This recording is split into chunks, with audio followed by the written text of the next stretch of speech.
Live from New Delhi, you're watching DD India Live, India's voice to the world. I'm Tanvi Taneja. Coming up in the next 30 minutes. Prime Minister Narendra Modi unveils several projects for tribal areas. Flags off 250 buses for 14 tribal districts of Gujarat. Hails contributions of freedom fighter Bhagwan Birsa Munda. 9 killed, 32 injured as explosives seized in Faridabad accidentally detonate at a Jammu and Kashmir police station. At Trump's request, Jeffrey Epstein's ties to former US President Bill Clinton to be probed by the US Justice Department. And in cricket, South Africa's top order crumbles as Ravindra Jadeja grabs 4 wickets in the second innings of the first test against India at Kolkata's Eden Gardens.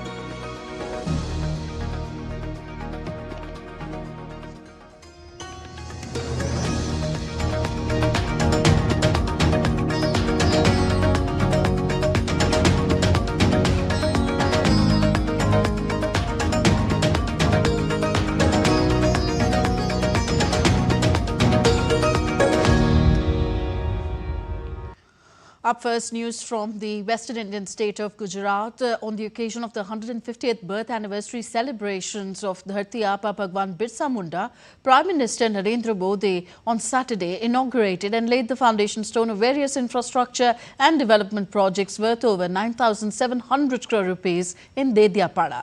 The projects are aimed at uplifting tribal communities and improving infrastructure in rural and remote areas of the region. Prime Minister also inaugurated 42 Eklavya model residential schools dedicated to tribal students worth around 1,900 crore rupees, 228 multi-purpose centers to act as hub for community-led activities, Centre of Competence in Assam Medical College, Dibrugarh, and Tribal Research Institute building Imphal, Manipur for the preservation of tribal culture and heritage. The Indian Prime Minister also flagged off 250 buses for 14 tribal districts of Gujarat to improve connectivity in tribal regions. He further laid the foundation stone for 748 kilometers of new roads to enhance connectivity in tribal areas and 14 tribal multi-marketing centers under DA Jaguar to serve as community hubs. He also laid the foundation stone of 50 new Eklavya model residential schools, furthering the commitment to provide quality education for tribal children. Also, on the occasion of 150th birth anniversary celebration of Dharti Aaba Bhagwan Birsa Munda, artists from different states of India dressed in their traditional attire presented cultural folk dance before the Prime Minister.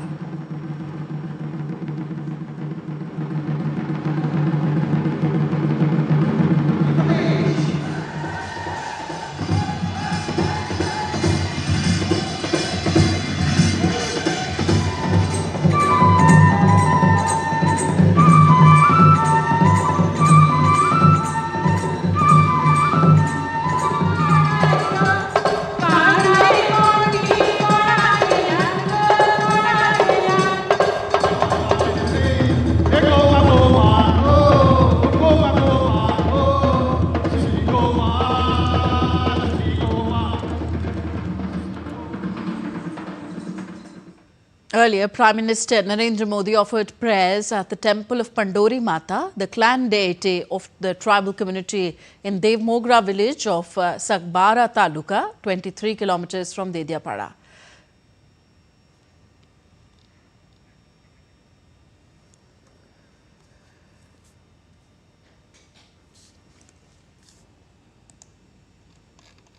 So, Prime Minister Narendra Modi offering prayers to the revered Devmogra Dham, nestled in the Satpudha hills, to worship the goddess who is deeply revered by the tribal community.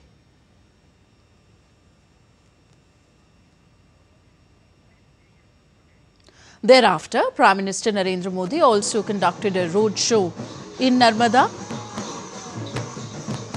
Again, the artists dressed in their tribal attire welcomed the Prime Minister's cavalcade. These artists came from different states of India: Rajasthan, Madhya Pradesh, Maharashtra and Gujarat.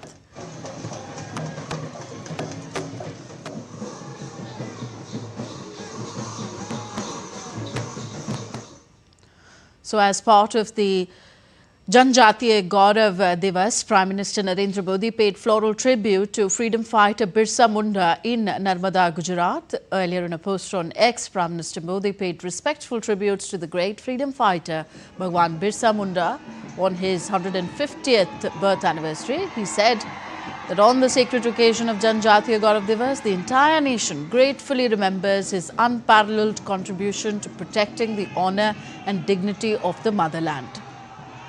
Prime Minister Modi added that Bhagwan Birsa Munda's struggle and sacrifice against the injustices of foreign rule will continue to inspire generations to come.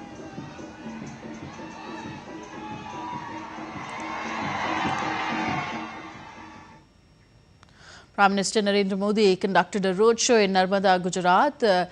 He is in Dediapada in Narmada, where he just participated in a program marking the 150th birth anniversary celebrations of Bhagwan Birsa Munda.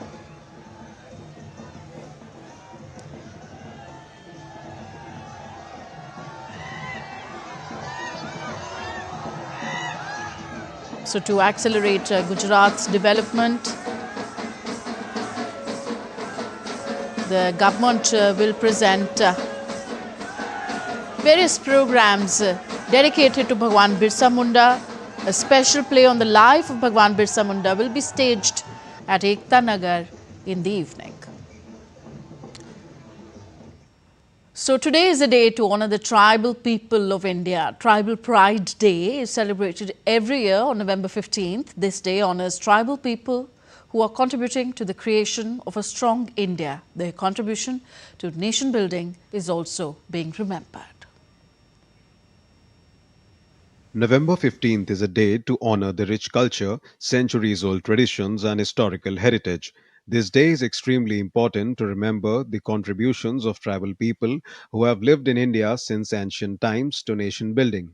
November 15th is celebrated every year as Tribal Pride Day.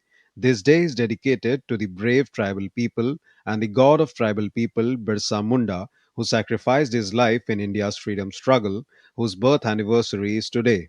Birsa Munda was born on November 15, 1875. His struggle earned him the title of God. He led the tribal movement against the British. Bhagwan Birsa Munda is not just a name. He is a thought that sacrificed everything for the honor of tribal people and the pride of the country. Tribal Pride Day is the day that tells the future generations of the country the unforgettable story of the contributions of Birsa Munda and hundreds of tribal people like him. Celebrating Tribal Pride Day began on November 15th, 2021, on the completion of 75 years of independence. The purpose of this day is to honor the tribal freedom fighters and tribal people engaged in nation building. Tribal Pride Day celebration began as a part of Azadi Ka Amrit Mahotsav, marking 75th independence. Tribal Pride Day is also a day for citizens of the country to connect with the tribal society and understand their cultural heritage. This day symbolizes recognition of the traditions of tribal society. This day raises awareness about the development and rights of the scheduled tribes. Every year, the Government of India organizes cultural programs and workshops on Tribal Pride Day, prioritizing the display of tribal art and their issues. This day provides an opportunity to show respect for tribal art and their rights. In 2021, the Tribal Freedom Fighter Museum was established in the country, through which the heroic tales of tribal heroes are being shared with the world. Additionally, the Prime Minister's mission for specially vulnerable tribal groups is underway, which aims to connect tribals with the dream of a developed India by raising awareness of their rights. The Government of India also operates a Eklavya model, residential schools, and Vandhan Vikas Kendra for tribals. Museums for tribals have been established in Chindwara and Jabalpur.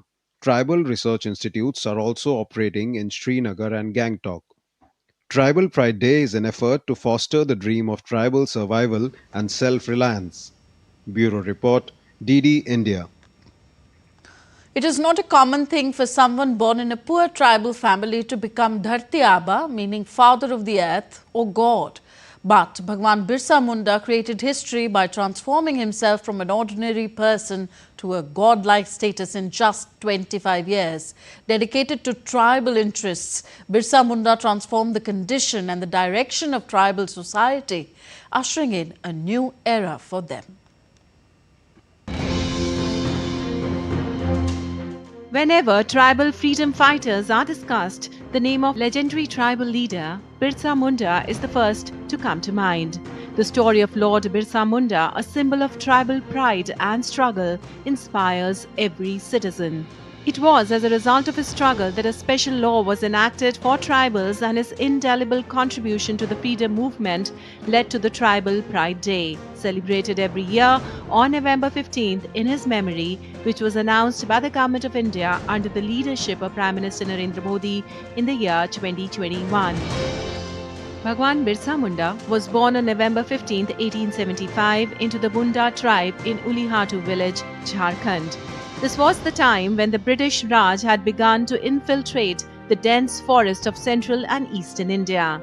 This nefarious act by the British caused a significant harm to the tribal communities who had lived in harmony with nature and natural resources for centuries. The British introduced the zamindari system in the Chota Nagpur region. Traditionally, Kantaki farming system was destroyed primarily during British period. Under the Kantaki system, tribal people jointly owned land. Along with zamindari, British also introduced money lending and contracting. This resulted in widespread exploitation of the tribal people. Along with infiltrating the forest, the British also initiated large-scale religious conversions in tribal areas. Legendary tribal leader Birsa Munda protested against this and led a movement against British rule and religious conversions. He also launched a campaign to eradicate many superstitious customs prevalent among the Mundas and other tribal communities. Legendary tribal leader Birsa Munda raised awareness among tribal communities against the British policy of exploitation and conversion, inspiring tribals to protect their water, forest and land. Legendary tribal leader Birsa Munda launched the Ulgulan Great Upheaval movement in 1899 to 1900. This rebellion was against the feudal system, the zamindari system and the British rule. The movement included Mundas, Oraons and some non-tribals.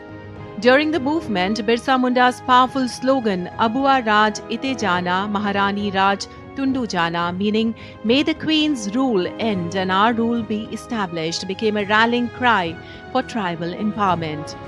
Bhagwan Birsa Munda was arrested in 1900. He was imprisoned in Ranchi jail, where he died on June 9, 1900. However, Bhagwan Birsa Munda's struggle was not in vain, and the British were forced to pass the Chota Nagar Tenancy Act in 1908. This act prohibited the transfer of tribal land to non-tribals. Whenever tribal rebellions are discussed, Bhagwan Birsa Munda's name will always be mentioned first. Bureau Report, DD India. News from India's north now. In a tragic incident, at least 9 people were killed and several others injured in a blast near the Nowgam police station in Jammu and Kashmir Friday night. Security personnel cordoned off the area around the police station to ensure safety. According to police, the blast was an accident that occurred during the handling of explosive material recovered in a terror module investigation. Joint Secretary in the Ministry of Home Affairs, J&K Division, Prashant Lokhande, said that the cause of the incident was being investigated. In this unfortunate accidental incident, 9 people have lost their lives, whereas 27 police personnel, 2 revenue officials and 3 civilians have received injuries. Injured were immediately rushed to the medical care and attention. The building of police station has received severe damages, besides some of the buildings surrounding the police station. The cause of the accident is being investigated. However, any other speculation into the cause of these incidents are unnecessary. The government stands in solidarity with the families of the deceased in this hour of grief. Earlier, DGP Nalin Prabhat clarified that the explosion at the Nowgam police station in Srinagar was accidental and ruled out any sabotage. Lieutenant Governor Manoj Sinha has ordered a probe into the incident and expressed deep grief over the tragedy. The DGP also said that the police station suffered huge damage while adjoining buildings were affected too. A probe is underway to ascertain the cause of the explosion that left 9 dead. In this unfortunate incident, 9 people have lost their lives, 1 personnel of SIA, 3 personnel of the FSL team, 2 crime photographers, 2 revenue officials who were basically part of the magistrate's team, 1 tailor who was associated with the team. In addition, 27 police personnel, 2 revenue officials and 3 civilians from the adjacent areas have received injuries. The injured were immediately evacuated to the nearest hospital where they are being treated as we speak. India's Minister of Commerce and Industry, Piyush Goyal, expressed India's desire to lead reforms that would address the welfare of the entire world. He argued that India has a leadership role at the WTO and the world recognizes the country's strength and leadership. I think the world recognizes India's strength. The world recognizes India's leadership. Prime Minister Narendra Modi clearly has demonstrated to the world very compassionate leadership, but very strong leadership. We will continue to be a responsible global citizen. We will continue to be the voice of the global south. We would love to lead reform, but what that reform is will be decided in consultation with other developing and less developed countries so that we can truly work for the welfare of the entire world and not just the agenda of a few developed nations. Affordable medicines and reliable implants for treatment or Amrit initiative completed 10 years today. To mark the occasion, Health Minister JP Nadda attended a program in New Delhi. The minister praised Amrit's impact and congratulated HLL for its work. He recalled that since 2014, under Prime Minister Modi's leadership, the focus has been on making healthcare accessible, affordable and equitable, leading to programs like Amrit and Jan Mahotsav. He also launched Amrit's Eco Green Ties 2.0 and urged authorities to expand Amrit outlets to at least 500 so that every medical college and district hospital has this essential service.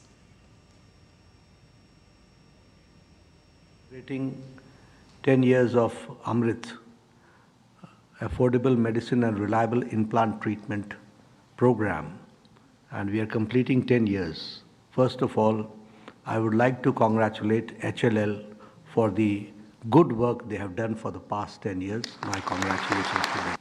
If we talk, it was in 2014 when Prime Minister Modi took over, we decided that we should make health accessible, affordable and equitable. And keeping that in mind, we started one after another 2 programs. One is the Amrit and the another was Jan Aushadhi. Both were for giving the services at an affordable rates. India's National Council of Science Museums has been honoured with the prestigious International Committee for Museums and Collections of Science and Technology Award for its Climate Change Gallery On the Edge at Science City in Kolkata. The award was announced during the 27th International Council of Museums General Conference in Dubai, marking a significant achievement for India's science museum community. Science City Kolkata, a unit of the National Council of Science Museums under the Ministry of Culture, Government of India, created this 10,000 square foot permanent gallery to address the urgent realities of climate change. Anurag Kumar, Deputy Director General of NCSM and former Director of Science City Kolkata, described the award as a reaffirmation of their commitment to creating meaningful, research-driven and engaging experiences that bring climate action to the forefront. Science City Kolkata, which is part of National Council of Science Museums, we have developed a gallery on climate change, which has been nominated by Simusit, which is a body of ICOM, as one of the best galleries of the world. In addition to that, we have participated in the general body meeting of Indian chapter of ICOM, where we have discussed the ways to finance and involve the corporate sector, the startups which are working in the field of museums. And on to international updates. The US Justice Department said that it will fulfill President Donald Trump's request to investigate convicted sex offender Jeffrey Epstein's ties to former Democratic President Bill Clinton, LinkedIn founder and prominent Democratic donor Reid Hoffman and banking giant JP Chase. The move comes 2 days after a congressional committee released thousands of documents that raise new questions about Trump's relationship with the late financier. This marks the latest in a series of demands by Trump for federal law enforcement to pursue his perceived political enemies. Attorney General Pam Bondi said that the top federal prosecutor in Manhattan, Jay Clayton, will lead the investigation. Meanwhile, JP Morgan said in a statement that the US bank regrets its past association with Epstein, who was a client between 1998 and 2013 and did not help him commit heinous acts.